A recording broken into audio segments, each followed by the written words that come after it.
It's important for me to have firsthand knowledge about how easy it is or difficult it is, to buy a weapon like that.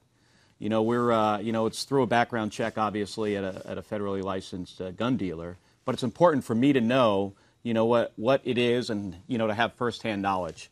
So in the future, I'm looking forward at some point to buying a gun, at a gun show, also possibly selling a gun. So I know really, the ins and outs of this issue. So what was it like going out to a store and buying an AR-15? It's actually pretty easy. For a weapon that's so deadly and really designed for the military, especially with the high-capacity magazines, it's a pretty easy thing to do, even with a background check. And speaking of background checks, this is going to be an important week here in the Senate Judiciary Committee as this bill gets marked up, and we're hopeful that something can be done in moving the background check legislation forward. The conservative news site Breitbart suggested that you went public with this decision to buy an AR-15 because they were about to report it. I'll read to you from what Breitbart.com said on Saturday.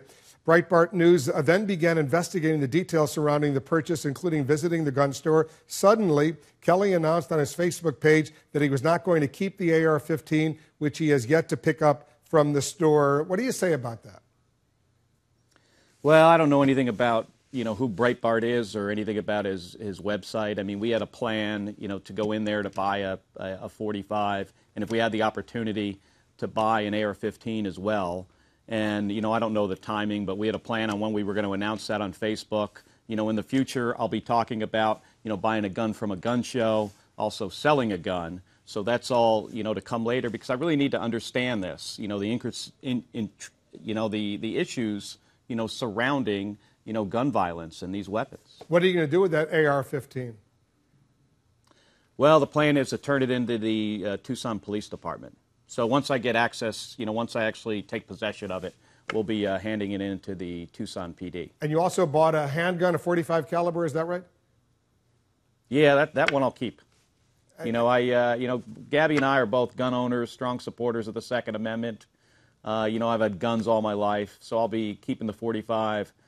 Turning in the AR-15. But the important thing that's actually coming up this week, like I mentioned, is what's going to happen to the Senate Judiciary Committee. It's really important that we get this gun, we get a universal background check passed. We'll see what happens. We'll, of course, be following it. But just to be precise, your intention was always to hand over the AR-15 to the police department? Yeah, absolutely. Yeah, I have no use for a gun like that. From my military experience, it's important that the military have assault weapons with high-capacity magazines. I really think that the access that the public has to these, it's too easy, as I demonstrated the other day. It's very easy to buy an assault weapon. They're readily available, and they really shouldn't be.